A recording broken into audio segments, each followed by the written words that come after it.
વાસુદેવાય હરિ વાસુદેવાય વાસુદેવાય હરિ વાસુદેવાય વાસુદેવાય હરિ વાસુદેવાય વાસુદેવાય હરિ વાસુદેવાય ઓમ નમો ભગવતે વાસુદેવાય ઓમ નમો ભગવતે વાસુદેવાય હરિ ઓમ નમો ભગવતે વાસુદેવાય વાસુદેવાય હરિ વાસુદેવાય વાસુદેવાય હરિ વાસુદેવાય વાસુદેવાય હરિ વાસુદેવાય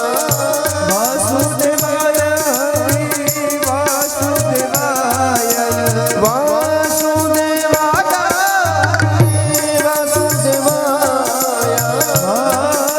વાસુદેવાય ઓમ નમો ભગવતે વાસુદેવાય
વક્રતુંડ મહાકાય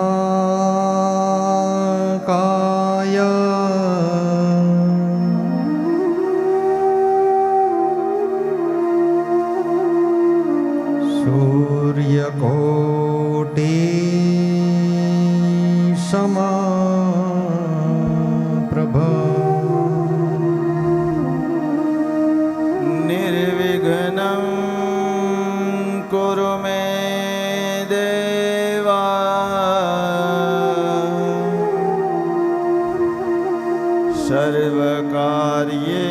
સર્વકાર્યેષુ સર્વદા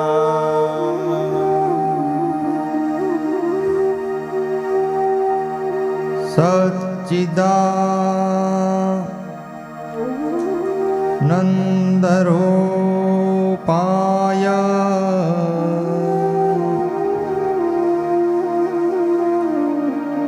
विश्वोत्पत्त्यादिहेतवे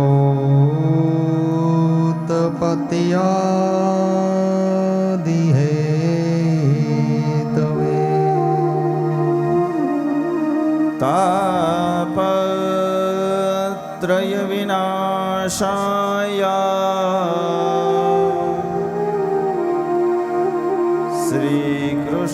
श्रीकृष्णाय वयं नुमः।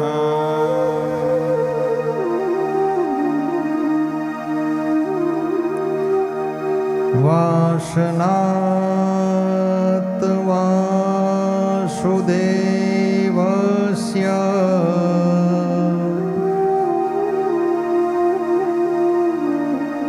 वासितं भुवनत्रयम्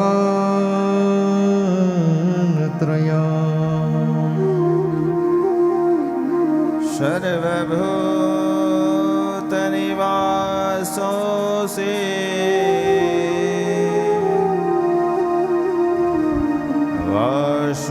वासुदेव नमोऽस्तु ते।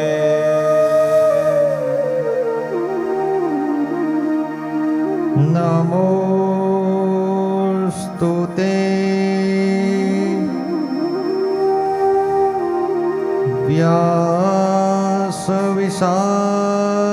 व्यासविशालबुद्धे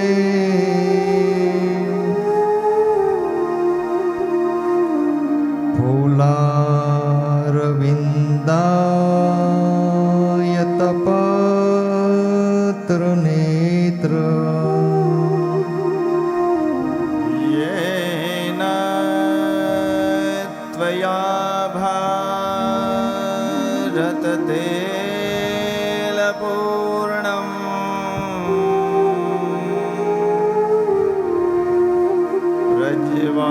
प्रज्वालितो ज्ञानमया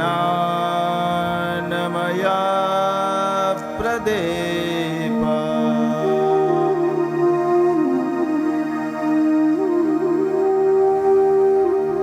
यं प्रवजन्तुमनुपेतु कृत्य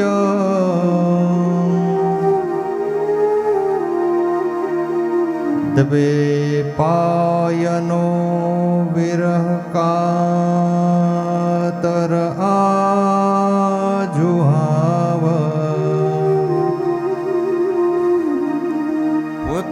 पुत्रेति तन्मयतया तरवोऽभिनेदो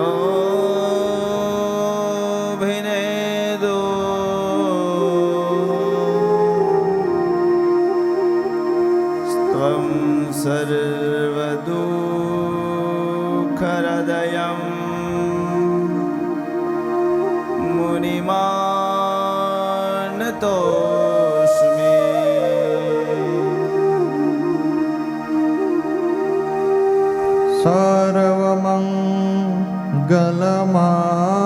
सर्वमङ्गलमाङ्गल्ये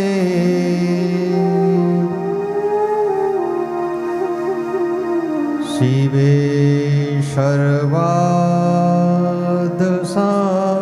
सर्वार्थसाधिके शरण्ये त्र्यम्बके गौरी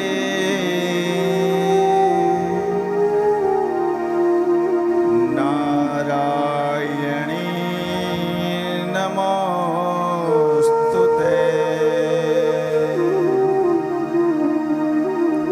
मनोजवं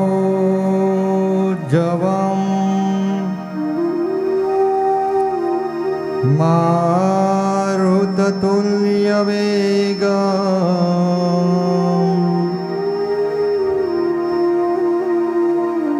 जितेन्द्रियं बुद्धिमतां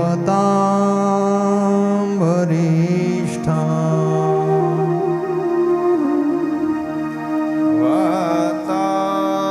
वातात्मजं वा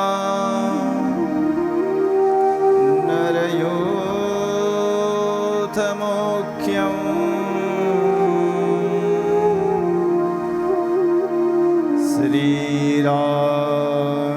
श्रीरामदूतं शरणं प्रपद्ये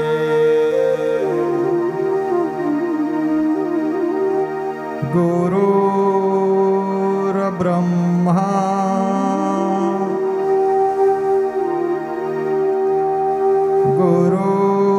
गुरुर्विष्णु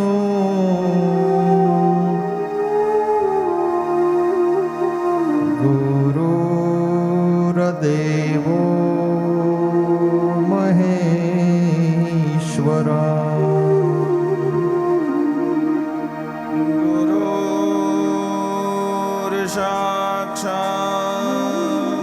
साक्षात्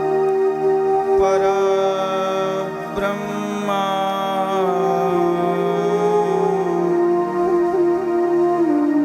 तस्मै श्री गुरुवे नमः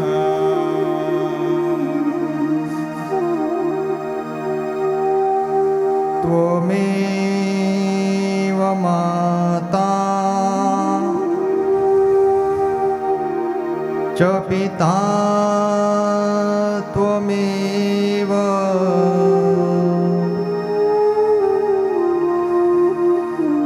त्वमेव बन्धो च सखा त्वमेव त्वमेव विद्या द्रविणं त्वमेव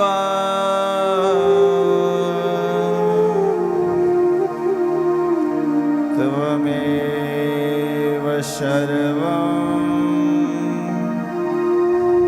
मम देव देव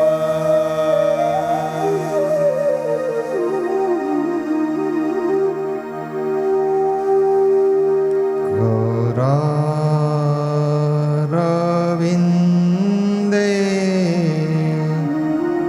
न पदारविन्दम्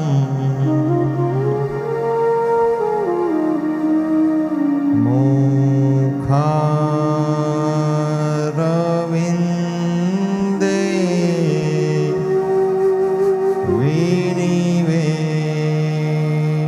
विनिवेशयन्तम्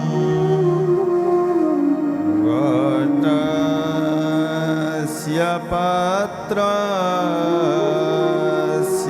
पुटे शयानः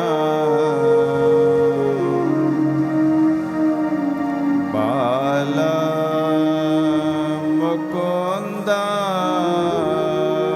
मनसा स्मरामि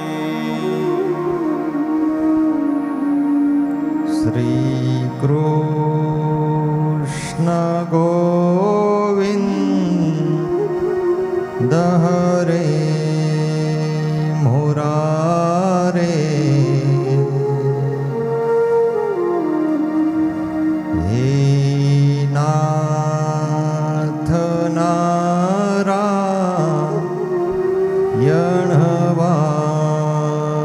वासुदेव जिह्वे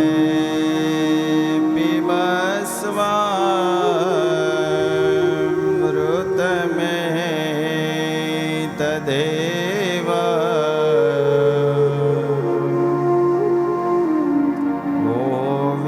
गोविन्द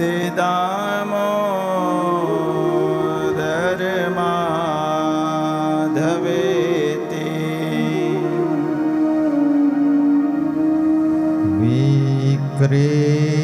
विक्रीतो कामा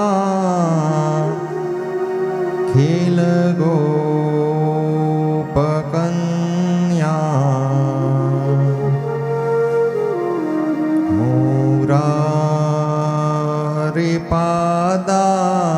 मुरारिपादार्पिता चित्तवृत्ति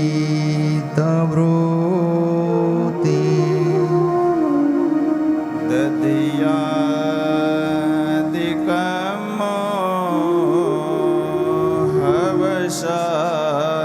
हवसादवोच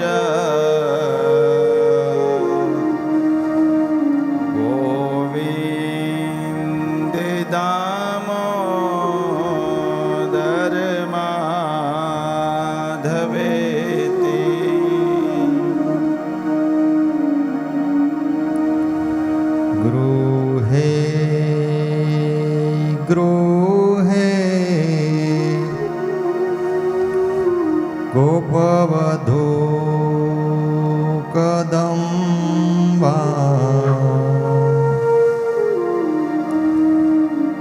સર્વે મિલિત્વા સમવાપ્ય યોગમ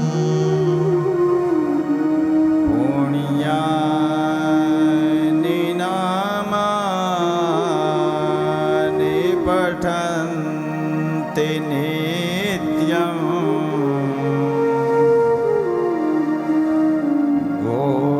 ગોવિંદ દામોદર માધવેતિ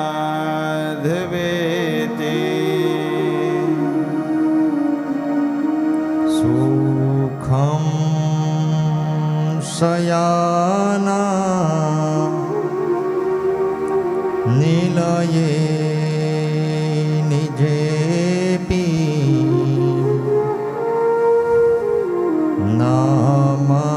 નામાનિ વિષ્ણુ પ્રવદન્તિ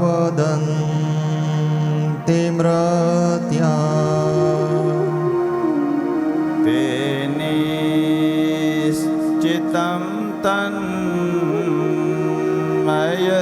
તન્મયતાં વ્રજન્તે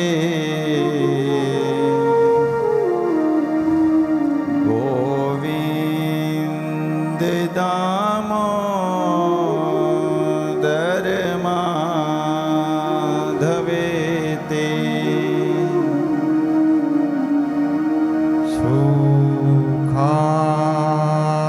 સુખાવસાને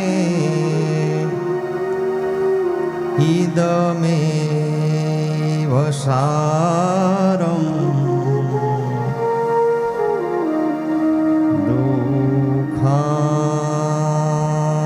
દુઃખાવસાને ઇદમેવ યજ્ઞમ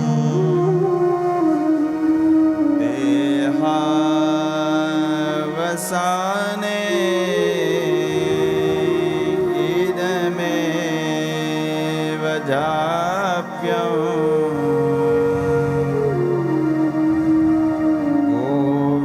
ગોવિંદ દામોદર માધવેતિ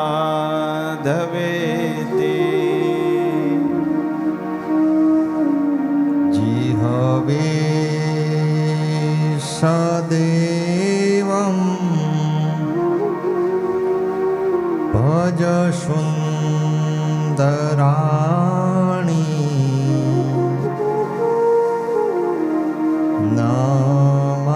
નામાનિ કૃષ્ણ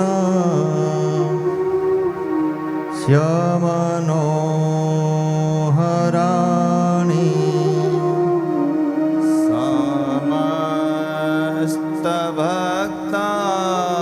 સમસ્તભક્તાર્તિ વિનાશનાને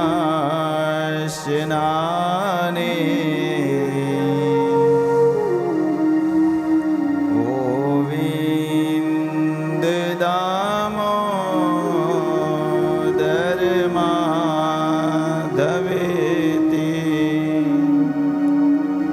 શ્રી કૃષ્ણ રાધા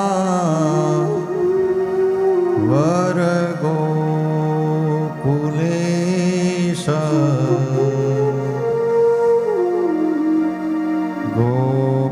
ગોપાલ ગોવર્ધનનાથ વિષ્ણુ જીહવે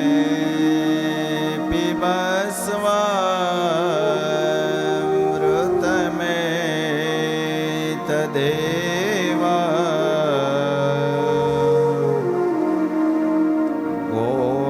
ગોવિંદ દામોદર માધવેતિ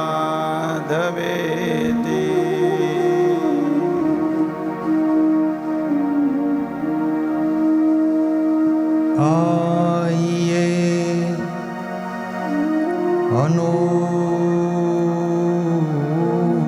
હનુમંત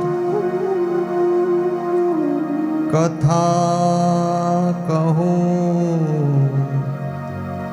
મતી અનુસાર પ્રેમ સહિત પધારીએ પવન કુમાર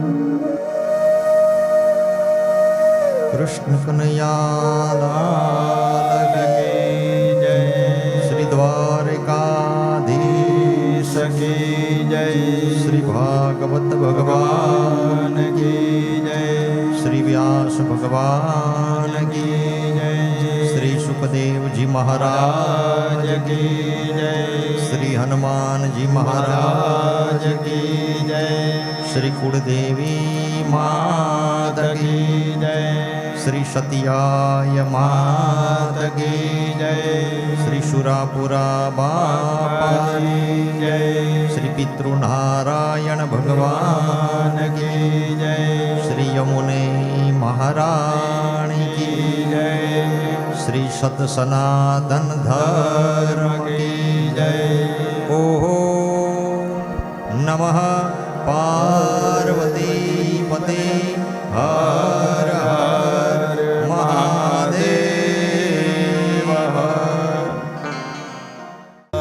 ઓમ નમો ભગવતે વાસુદેવાય.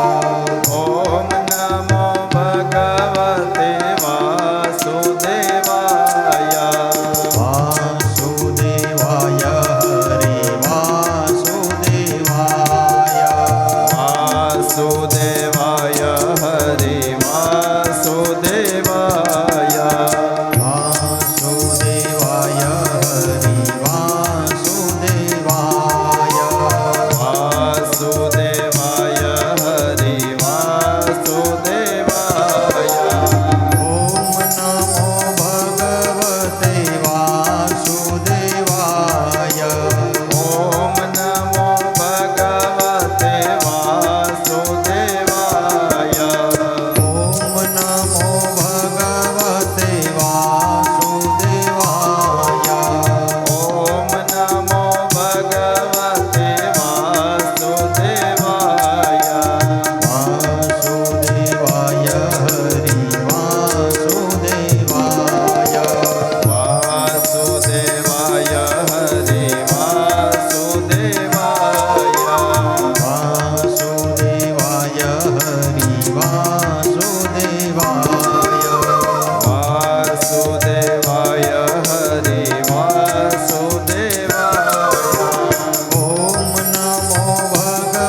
સુખદેવજી મહારાજ રાજા પરીક્ષિતને અદ્ભુત એવી કથા કહી કે ભગવાને અનેક પ્રકારની લીલાઓ કરી છે અને પરબ્રહ્મ પરમાત્મા આજે બધાની સાથે ગિરિરાજ ધારણ કરી અને 7 દિવસ સુધી બધાની રક્ષા કરી છે. સુખદેવજી મહારાજ કહે છે કે જો જીવનમાં ટેકો જોતો હોય ને તો ભગવાનનો ટેકો લેવો, મનુષ્યનો નહીં. જીવનમાં ભગવાન જ્યારે ટેકો આપશે ને ત્યારે કોઈના ટેકાની જરૂર નહીં પડે. અનેક અનેક દૈત્યોનો જ્યારે ભગવાને સહાર કર્યો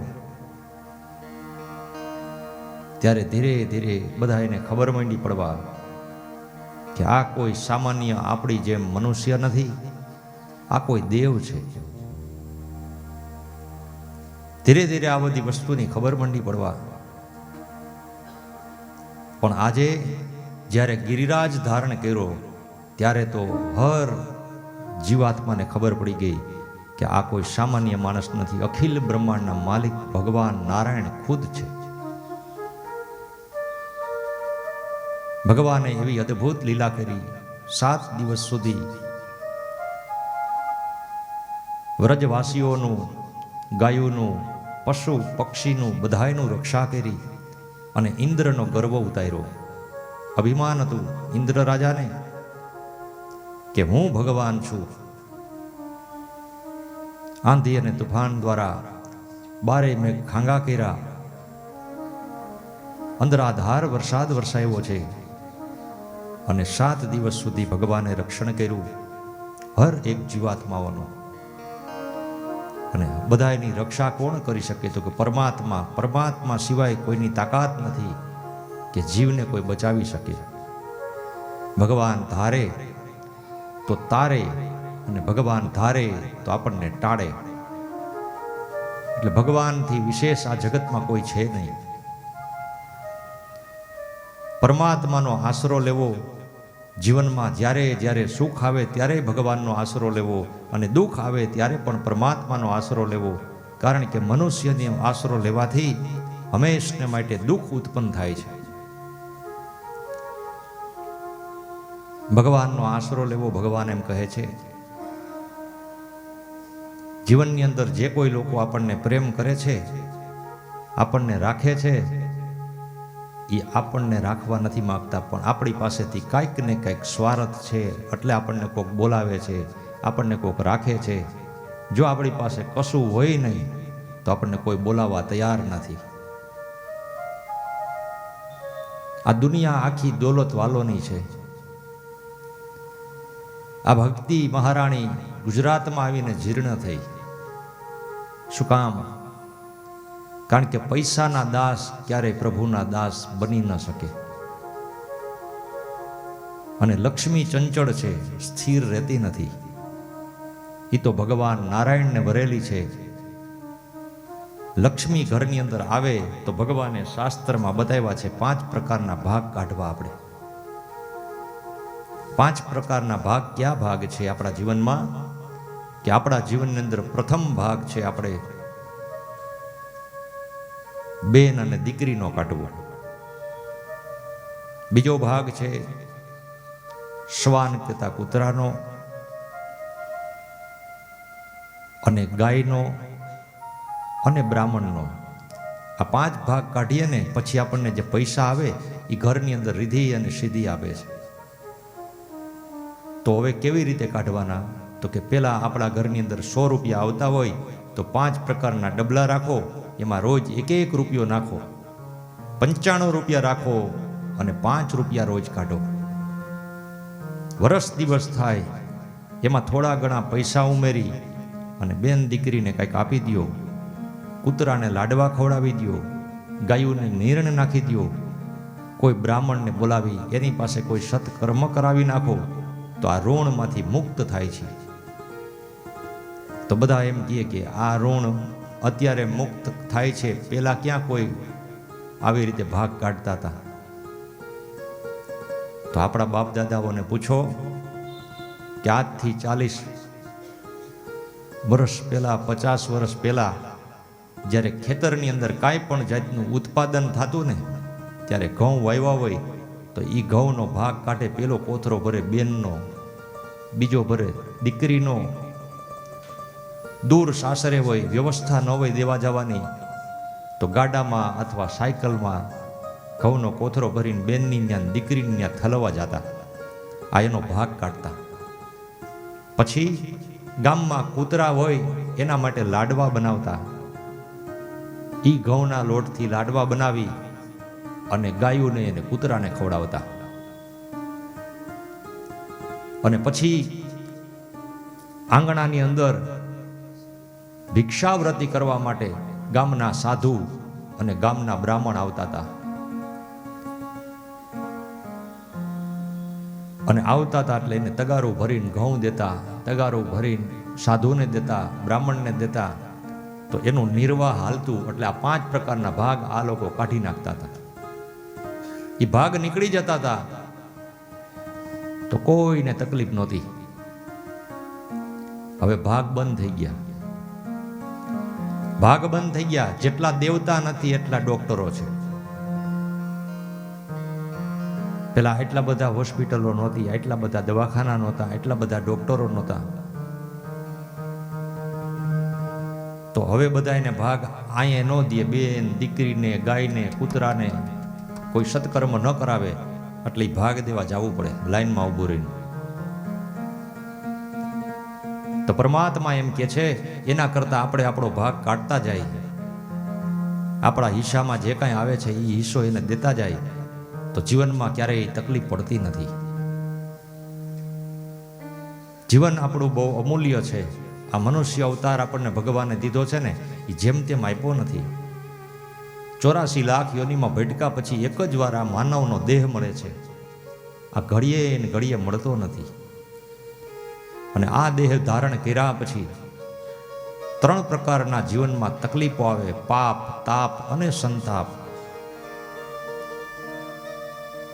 આ દેહ દ્વારા શરીરની પીડાઈ ભોગવવી પડે. ઘણી વખત આપણે એમ કહી કે કોઈ ભક્તિ કરતો હતો ને એને તકલીફ પડી તો એને કંઈક પાપ કર્યા છે. નહીં. ભક્તિ કરનારાના જીવનમાં જો તકલીફ આવે ત્યારે સમજી લેવાનું કે ઈશ્વરે એની ઉપર અનુગ્રહ કર્યો છે અને એને મુક્તિનો છેલ્લો આ જન્મ છે એનો. એવી પીડા આપે. સ્વામી વિવેકાનંદ હતા, એને કેન્સર હતું, એનું મૃત્યુ થયું. ભગવાનની સાથે જે સાક્ષાત વાત કરે ને એને પરમ પૂજ્ય આ કથાને મેદાનની અંદર લઈ આવનાર, અને ભાગવત કથા, રામ કથા શું છે એ કોઈને ખ્યાલ નહોતો. એ જગતની અંદર, ઘર ઘરની અંદર ને હરેકના હૃદયની અંદર પધરાવનારા પરમ પૂજ્ય એવા ડોંગરેજી મહારાજ, કે જીવનની અંદર કથા કરી એના જેવા કોઈ કથાકાર થયા નથી, ક્યારેય થશે પણ નહીં. સાક્ષાત જાણે સુખદેવજી મહારાજનો અવતાર ધારણ કર્યો હોય એવા ડોંગરેજી મહારાજ હતા. એને અંત સમયે શું થયું હતું કે કેન્સર થયું. તો ભગવાન ધાર્મિક માણસને આ છેલ્લો જન્મ દેવાનો હોય ને ત્યારે પરમાત્મા એને એવી પીડા આપી દે કે હવે ફરી વાર આ જન્મમાં તો કાંઈ દોષ નથી, આ જન્મમાં કોઈ એના પાપ નથી, પણ એ જે પૂર્વ જન્મની અંદર કરેલા દોષને હવે બીજો વાર જન્મ દેવો પડે એના કરતા આ જન્મમાં એને પીડા દઈ ટૂંક સમયની અને એને મુક્તિ આપી દઈ. તો પીડા આવે જીવનની અંદર તો એમ નહીં સમજવાનું કે આ માણસ ભક્તિ કરતો હતો તો પાપી હતો. પાપી નહીં, પુણ્યશાળી હતો એટલે ભગવાને અનુગ્રહ કરી. આજે રાજા પરીક્ષિત ભગવાનના ભક્ત હતા. તો રાજા પરીક્ષિતનું મૃત્યુ કેવી રીતે થયું? તો કે સર્પદંશથી. તો સર્પદંશથી મૃત્યુ કેવી રીતે થાય? એનું અપમૃત્યુ કહેવાય. તો અપમૃત્યુ શું કામ થયું?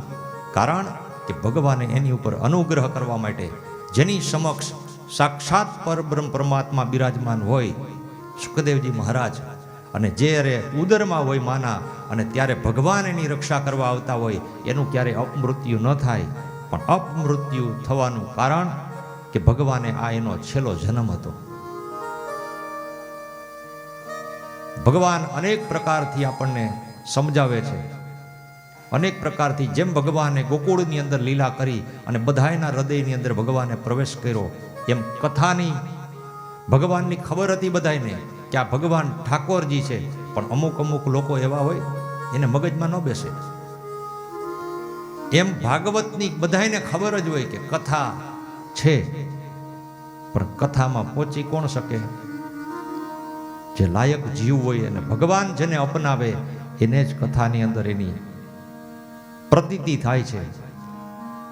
અને ભગવાન એમ કહે છે કે તમે એક ક્ષણ મારી સમક્ષ આવશો, હું 24 કલાક તમારી ભેગો રહીશ.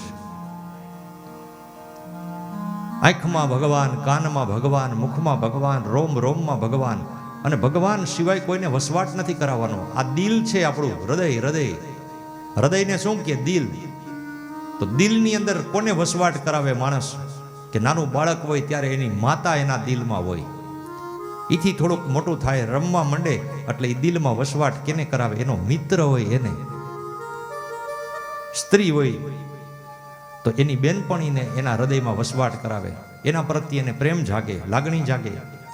એથી થોડુંક મોટું થાય, બંને એના લગ્ન થાય એટલે પતિ એની પત્નીને દિલમાં વસવાટ કરાવે અને પત્ની એના પતિને દિલમાં વસવાટ કરાવે. આ હૃદય નાનું છે, દિલ, પણ દિલમાં જગ્યા એકની સ્થિર નથી રહેતી, અસ્થિર છે, વારે ઘડીએ બદલા કરે. પછી એને ત્યાં સંતાન થાય એટલે પત્નીનું સ્થાન વયું જાય, પતિનું સ્થાન વયું જાય. એના સ્થાનની અંદર એ દિલમાં કોણ આવી જાય? તો કે એનું સંતાન આવી જાય. એ સંતાન જ્યારે મોટું થાય ને પોતાની વયોવૃદ્ધ ઉંમર થઈ જાય ત્યારે જ્યારે સંતાનો એને પૂછતા ન હોય, એની પાસે આવતા ન હોય, ત્યારે એના હૃદયની અંદરથી બધાયના સ્થાન વયા જાય છે. એને કોક ખાલી આશ્વાસન આપે ને કે હું છું, એના પ્રત્યે એને લગાવ અને લાગણી ને પ્રેમ જાગે છે. પણ પહેલેથી જ જો આ હૃદયની અંદર અને આ દિલની અંદર કા કોઈ સદગુરુનો વાસ કરાવવો, કા ઈશ્વર આપણા જે કોઈ પરમાત્મા આપણે જેને માનતા હોય એ દેવને દિલમાં વાસ કરાવો, એ ક્યારેય દગો આપશે નહીં. બાકી તો જેને જેને વસવાટ કરાવશો એ બધાય દગાબાજ છે આ જગતમાં. સંસારમાં રહી સંસારના વ્યવહારોને હાચવવાના છે, પણ હાચવતા ભગવાનને ભૂલવાના નથી, એવું શાસ્ત્ર કહે છે આપણને. હરેક જીવમાં ભગવાનનો વાસ છે, એટલે ભગવાન તુલ્ય ગણીને એની સેવા કરવી. પતિની સેવા પત્નીએ કરવી અને પત્નીની સેવા પતિએ કરવી. શાસ્ત્રમાં તો એવું બતાવ્યું છે કે પત્નીને પગે લાગવું. કેને કેને પગે લાગવાનું? તો કે માતાને પગે લાગવાનું, પછી બેનને પગે લાગવાનું, દીકરીને પગે લાગવાનું, આપણા સદગુરુને પગે લાગવાનું અને આપણી પત્નીને પગે લાગવાનું. આવું ભગવાને કીધું છે. તો બધાય કે બધાને પગે લાગવું એ તો સારું, બાયડીઓને થોડું પગે લગાય એમ કહે. પણ આમાં લખ્યું છે ભગવાને જ્યારે તમામ ગોપીઓને ભેગી કરી અને બધી ગોપીઓ ત્યાં સ્ત્રીઓએ આવીને એને ભગવાને જ્ઞાન આપ્યું. અને જ્ઞાન આપ્યું ને ત્યારે વ્રજવાસીઓ બધાએ પૂછે છે એ કે પ્રભુ અમને કંઈક એવું જ્ઞાન આપો કે અમારો ઉદ્ધાર થાય. ત્યારે પરમાત્માએ એને જ્ઞાન આપ્યું કે તમે તમારી પત્નીનો જો આદર કરશો ને તો તમારા જીવનમાં ક્યારેય તકલીફ નહીં આવે. પત્નીનો આદર કરવાનો. પણ પત્ની કેવી? પત્ની એવી કે જે ઘરમાં આવી અને પતિને પરમાત્મા માનતી હોય એવી, ઘરના જેટલા સદસ્યો હોય એને દેવ માનતી હોય એવી પત્ની. પછી ઘર હોય પોતાનું નાનું હોય કે મોટું હોય, એ ઘરને પોતે મંદિર માની અને એ ઘરની સેવા કરતી હોય ને એને પત્ની, અને એ પત્નીને પગે લાગવાનું બતાવ્યું છે. આ તો ઘરમાં આવીને એમ કહે કે કાલ બાને બોલાવતો નહીં, તારી બેનની ત્યાં જાતો નહીં, ભાઈને અહીંયા આવવા દેતો નહીં, બાપુજીને વૃદ્ધાશ્રમમાં મૂકી આવજે, એને પગે નથી લાગવાનો. પત્ની બે પ્રકારની થાય, એક ઘરમાં આવે એટલે તારે અને એક ઘરમાં આવે એટલે ટાળે. તો ટાળનારી પત્નીને પગે નથી લાગવાનું, પણ તારનારી જે ઘરની અંદર આવી હોય, ઘરનો બધાયને ભાર ઉપાડતી હોય, આદર સત્કાર કરતી હોય, એને વંદન કરવાનું બતાવ્યું છે. તો બધાએ કે પગે લાગવાનું ક્યાં બતાવ્યું છે? તો ભગવાન શિવ મહાપુરાણમાં જોવો તો દેવી પાર્વતીજીને ભગવાન ભોળાનાથ પગે લાગે છે. રામચરિત માનસમાં સીતાજીને રામચંદ્રજી ભગવાન વંદન કરે છે, કૃષ્ણ પરમાત્મા રૂક્ષ્મણીજીને વંદન કરે છે. તો કે એ તો બધા દેવ હતા, એની ત્યાં દેવી હતી, અને અમારે તો આ દેણા કરવા વાળ્યું છે, આને કેમ પગે લાગવું? તો મનુષ્ય અવતારની અંદર કોણ પગે લાગતું? કે જલારામ બાપાને જુઓ તો જલારામ બાપા વીરબાઈ માને વંદન કરતા હતા. તો એ તો સંત આત્મા હતા એટલે વંદન કરતા હતા. એની પત્ની પણ દેવી સ્વરૂપા હતી એટલે એને વંદન કરતી. તો બીજું મનુષ્યમાં કોણ પગે લાગતું હતું? તો મહાત્મા ગાંધીજીનું ચરિત્ર જુઓ તો મહાત્મા ગાંધી એક સામાજિક, એક દેશભક્ત સેવક હતા, છતાં એ પોતાની પત્ની કસ્તુરબાને પગે લાગતા હતા. તો પત્નીને આદર કરવો, પત્નીને પગે લાગવાનો, પત્નીને પગે લાગીને જાઓ. આવું ભગવાને સ્ત્રીઓને કીધું હતું, પુરુષોને, કે સ્ત્રીઓને પગે લાગજો. તો બધાએ ધીરે ધીરે ધીરે ધીરે અપડેટ થતું ગયું ને, એમ બૈરાઓને પગે લાગવાનું બંધ કરી દીધું. બધાએ બંધ કરી દીધું ને. પણ આજ એક વસ્તુ છે જીવનમાં, યાદ રાખજો કે એક વખત માણસ કદાચ ગામડાની અંદર કોઈ સરપંચ બની જાય અથવા મોટા શહેરની અંદર ધારાસભ્ય બની જાય તો એ શું કરે? અજાણ્યા એરિયાની અંદર જાય જ્યાં લોકો બેઠા હોય, અને લોકો બેઠા હોય એટલે એને પૂછે કે આ ભાઈ આવ્યા એ કોણ? હવે એ ધારાસભ્ય કે સરપંચ એક જ વાર બન્યા હોય, પછી બન્યા ન હોય ક્યારેય, પણ એ એની ઓળખાણ એના નામથી નહીં આપે. એ કેવી આપશે? કે હું આ ગામનો માજી ધારાસભ્ય, કે આ ગામનો માજી સરપંચ, પછી એનું નામ બોલશે.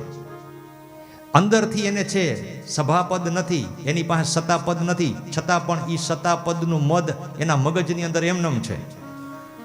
એમ આ સ્ત્રીઓને ભગવાને કીધું હતું ને એટલે એના મગજમાં એમનેમ છે. તો સ્ત્રીઓએ નક્કી કરી લીધું કે આ લોકોએ ભગવાને કીધું છે પગે લાગવાનું, ને આ લોકો કેમ પગે નથી લાગતા?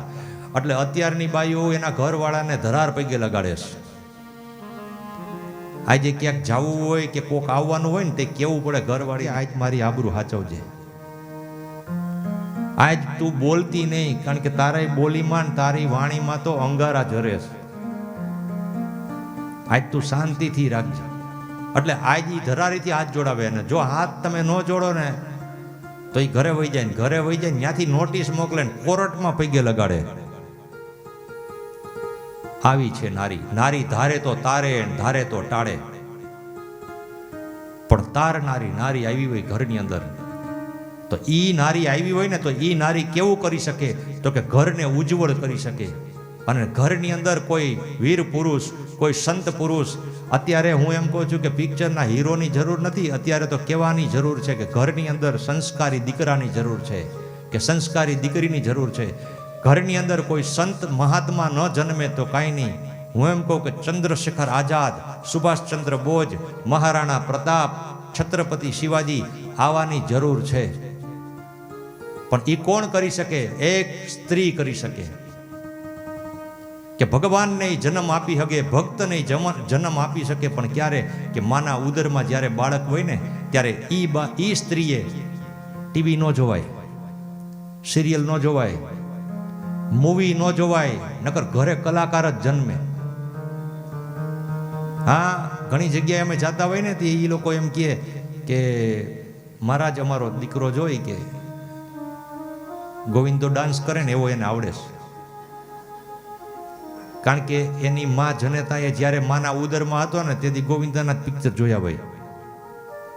પણ ઈ માં જનેતાએ જો રામાયણ વાંચી હોય, ભાગવત વાંચ્યું હોય, દેવ દર્શન કર્યા હોય, ગીતાજીનો પાઠ કર્યો હોય, શિવ પુરાણ વાંચ્યું હોય, તો એની ત્યાં તો ગોવિંદ જન્મે, ગોવિંદો નહીં. આ કયાધુના દૈત્ય કુળની અંદર, હરણા કશિપુના ઘરની અંદર જે દૈત્ય છે, અસુર છે, પણ માના આચરણથી એને ત્યાં ભક્ત પ્રહલાદનો જન્મ થયો. પણ એ ક્યારે? તો કે કયાધુ પવિત્ર હતી. પતિ ગમે તેવો હોય, પણ પત્ની જો પવિત્ર હોય તો એના ઉદરની અંદર દીકરી જન્મે કે દીકરો જન્મે ને એ સંસ્કારી જન્મે. કા કોઈ હિરલો જન્મે, કા કોઈ સંત જન્મે, કા કોઈ ભગવાનનો ભક્ત જન્મે. અને કાંઈ ન જન્મે તો કાંઈ નહીં, પણ મા બાપને વૃદ્ધાશ્રમમાં મૂકવા આવે ને એવો દીકરો તો ન જ જન્મે.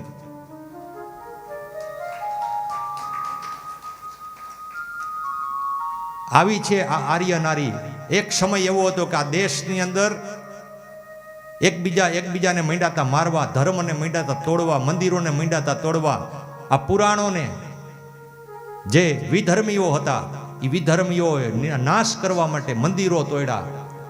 સાધુ સંત દેવ ગુરુ બ્રાહ્મણોને માંડ્યા મારવા. એ કે આ દેશને જો તોડવો હોય ને તો પેલા આના ધર્મને તોડવો પડે.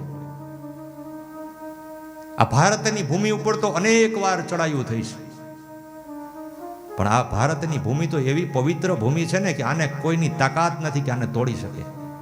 તોડવા વાળા તો ઘણા આવ્યા, ઘણા જન્માન, ઘણા ગયા, પણ આ ભારતની ભૂમિ ઉપર બજરંગબલી હનુમાનજી મહારાજનો વાસ છે. જ્યાં હનુમાનજી મહારાજ કહે છે કે રામનું એક જગ્યાએ રટણ થતું હોય છે તોય હું પવન પુત્ર છું, હવા વેગે આટા મારતો રહીશ ને આ દેશની હું રક્ષા કરીશ, આ ભૂમિની હું રક્ષા કરીશ અને આ જીવાત્માઓની હું રક્ષા કરીશ. અને જ્યાં પવન સુત હનુમાનજી મહારાજ જ્યાં દેશની રક્ષા કરતા હોય, અને આણીની નદીઓ કેવી પવિત્ર, જે ગંગા નદી જેની અંદર અસ્થિ પધરાવે અને ઓગળી જતા હોય, મુક્તિના માર્ગ સુધી પહોંચી જતા હોય, એ નદીઓ ન તોડવા દે આ દેશને. આ ભૂમિ કેવી છે, આ ભારતની ભૂમિ, કેવા કેવા વીર પુરુષો થઈ ગયા. આ ભૂમિ ઉપર ચંદ્રશેખર આઝાદ, સુભાષચંદ્ર બોઝ, મહારાણા પ્રતાપ, છત્રપતિ શિવાજી. આ ધરા સુરવીરોની ધરા છે. આ ધરા એવી છે કે પવિત્ર નદીઓની ધરા છે.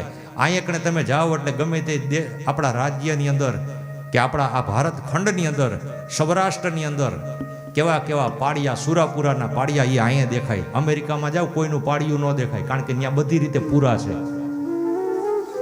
એ આપણી ધરતી ઉપર સુરાપુરા થાય કે કોઈ બેન દીકરીની આબરૂ લૂંટાતી હોય ને તેથી બચાવવા માટે પોતે ખપી જાય ને, એ આ દેશની અંદર થયા.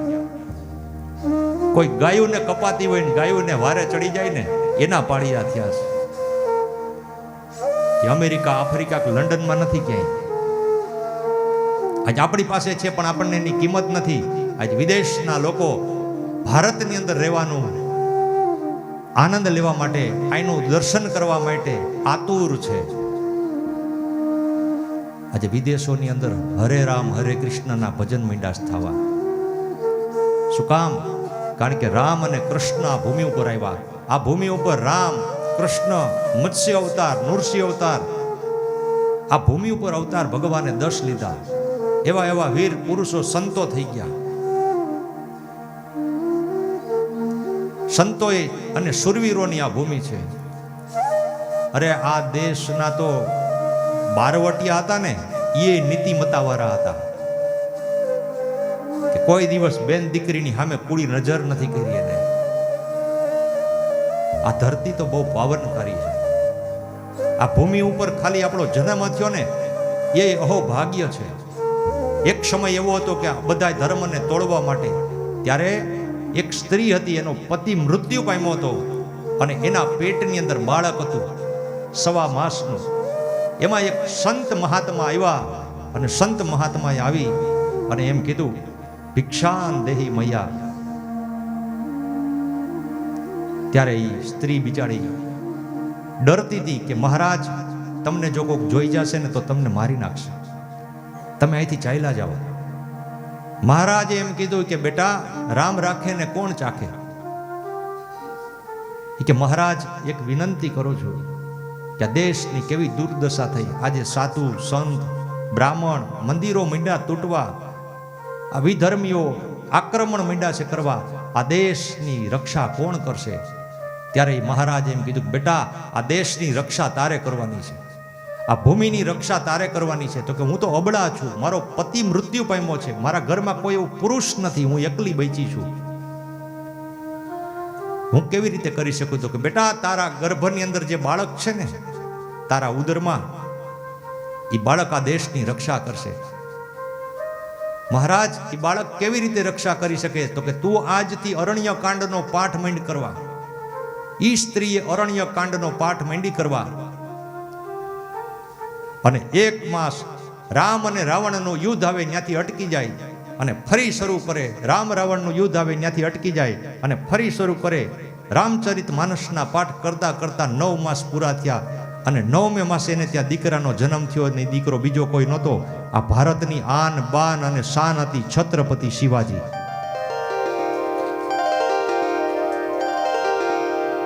પણ છત્રપતિ શિવાજીને જન્મ દેવા માટે કોઈ માને જીજાબાઈ થવું પડે.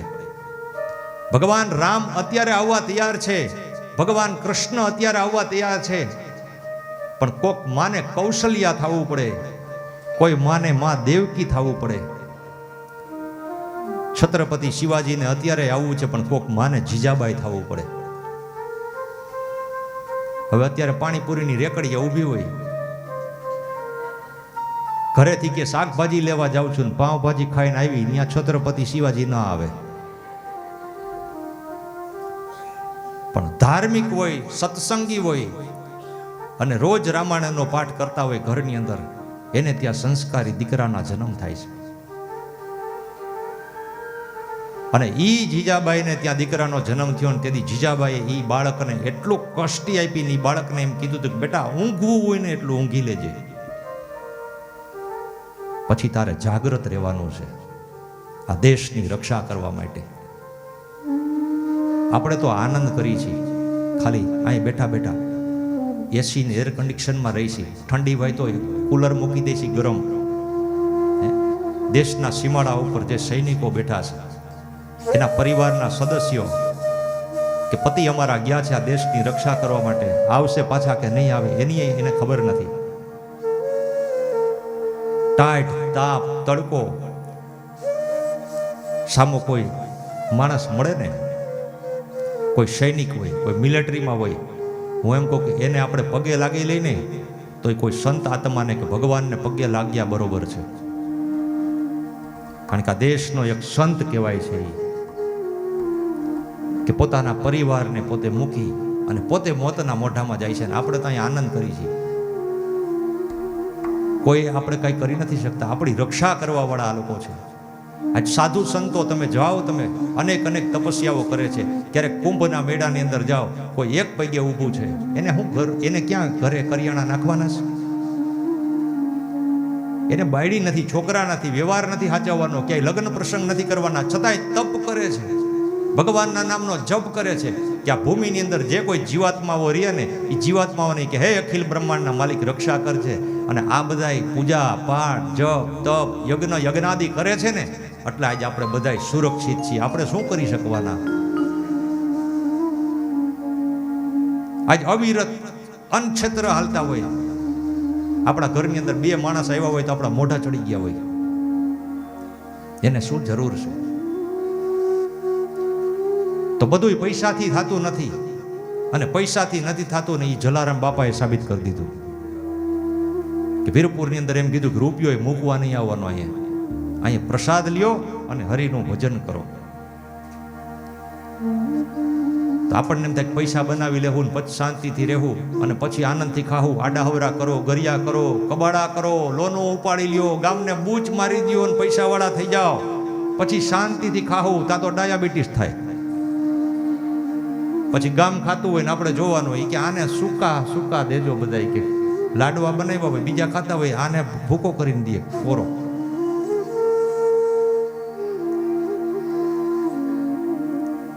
આવી બધી વસ્તુ થઈ જાય જીવનમાં. પણ એક જ એવી વસ્તુ છે કે ભગવાનનું આરાધન કરજો ને ભગવાનને આગળ રાખજો. હરેક ક્ષેત્રમાં ધંધો કરવા જાય તો પૈસા માય પરમાત્મા છે, અને જે કોઈ લોકો સાથે આપણે કામ કરીએ છીએ એ ભગવાન છે. આપણો કોઈ પણ પ્રકારનો બિઝનેસ હોય એમાં કોઈ નાનો માણસ નથી, બધાય આપણા જેવા જ છે. કારણ કે મોટો તવંગર હોય કે મોટા કોઈ સંત હોય કે કોઈ કથાકાર હોય કે કોઈ પણ વ્યક્તિત્વ હોય, એ માણસ જ્યારે મૃત્યુ પામે ગરીબમાં ગરીબ કે તવંગરમાં તવંગર, એને ઘરમાં કે કાચની પેટીમાં રાખવામાં નથી આવતા. એનું એક જ વસ્તુ થાય છે, રાખ. માણસ જન્મે ત્યારે 2.5 કિલોનો વજન હોય, મૃત્યુ પામે રાખ ભેગી કરે ત્યારે એના 2.5 કિલો જ થાય છે. બીજું કઈ થતું નથી જીવનમાં. જીવન એવું બનાવો કે કોકને ગમે એવું બનાવો, કોકને સારું લાગે એવા શબ્દના ઉપયોગ કરો. આની અંદર આખા દેહની અંદર હાથ છે, પગ છે, નાક છે, કાન છે, એમાંથી મેન પાત્ર છે આપણા મોઢાનો. આપણી જીભ છે ને એ સારી થઈ જાય ને તો જીવન આખું સારું થઈ જાય છે. કોકને સારું લાગે એવું વર્તન કરો, કોઈને સારું લાગે એવું બોલો. આપણી અપેક્ષા કેવી હોય કે હું જાઉં એટલે બધા મને માન આપે. અરે માન જોતું હોય તો પેલા માન કોકને આપવું પડે. આપણે એમ કે હું જાઉં એટલે મારો બધા આદર સત્કાર કરે. આપણા આંગણામાં કોક આવ્યો હોય ને એનો આપણે આદર સત્કાર કર્યો હોય તો કોક આપણો આદર સત્કાર કરે. જે જોતું હોય ને એ આપવું પડે કે મને બધા પ્રેમ કરે, પણ તમે કોકને પ્રેમ કરતા શીખો પેલા, પછી તમને કોક પ્રેમ કરે. પૈસા જોઈશે, આપણે કોકને કોક દી પૈસા દેતા શીખો તો કોક પૈસા દે. જે જોતું હોય ને એ આપવું પડે જગતની અંદર. તો ઈશ્વર આપણને દેવા તૈયાર છે, પણ આપણે લેવા માટેની લાયકાત બનાવવી જરૂરી છે. બાકી આ દુનિયામાંથી કેદી આપણે વયા જવાના છીએ એને આપણને ખબર નથી. આ એક દેહ આપણને ધારણ કર્યો છે ને આ કથા દ્વારા, કીર્તન દ્વારા, સંતો દ્વારા, સદગુરુઓ દ્વારા આપણને વારે ઘડીએ એક જ વસ્તુ સમજાવવામાં આવે છે કે આની અંદર એક જ વસ્તુ મયન પાત્ર છે, એનું નામ છે આત્મા. અને આત્મા જ્યારે વિલીન થઈ જાય છે ત્યારે આ દેહ આપણો નકામો થઈ જાય છે, પણ આપણને ખબર નથી. એટલે આપણે એને સજાવ્યા કરી, બનાવ્યા કરી. આપણું બનાવેલું આપણે વાપરી નથી શકતા. વિચાર કરો, કલ્પના કરો. આપણું ને આપણું હોય, આપણને વિચાર આવે. આપણે પેલા અહીંયા ગામડામાં રહેતા હોય અને આપણને એમ થાય કે અહીંયા સારું એવું મકાન બની જાય ને પછી શાંતિ. મકાન બની જાય, વ્યવસ્થા થઈ જાય, ત્યાં તો ગામ બદલવાનું થાય. અહીંયા આપણે ખંડેર બધું મૂકીને વયું જવું પડે. ન્યા જાય, ન્યા બધું વસવાટ કરાવી, ન્યા બધું કરીએ, ત્યાં તો આપણો જવાનો વારો આવી જાય. આપણું બનાવેલું આપણે નથી બેસી શકતા. સારો એવો 1.5 કરોડનો બંગલો બનાવી નાખો તો બંગલાની અંદર બનાવનારો માણા બહુ ઓછો રહેતો હોય, ત્યાં 2 કલાક 3 કલાક હુવા જ આવતો હોય, બાકી આખો બધી હળિયું કાઢતો હોય બહાર. આપણે અહીંયા આવ્યા છીએ શું કરવા? તો કે મુસાફરી માટે આવ્યા છે. આપણે ગમે ત્યાં ટ્રેનમાં જાય, પ્લેનમાં જાય કે 4 વ્હીલ ગાડી લઈને જાય, ગમે ત્યાં જાય, એને શું કહેવાય? મુસાફરી. મુસાફરી કરતા હોય રસ્તામાં અને કાંઈ સ્થળ આવે, હોટલ આવે, તીર્થ આવે, મંદિર આવે તો આપણે એને આપણું નથી સમજી બેસતા કે આ મારું નથી. એ આપણને ખબર છે, એવું જ્ઞાન છે. તો એ જ જ્ઞાન આપણે આપણા જીવનમાં લેવાનું છે કે આ દેહ આપણો નથી, આ જગ્યા આપણી નથી, આ વસ્તુ આપણી નથી, આ વ્યક્તિ આપણા નથી. આ બધા મુસાફરીમાં આવ્યા છીએ ને આપણે, એટલા માટે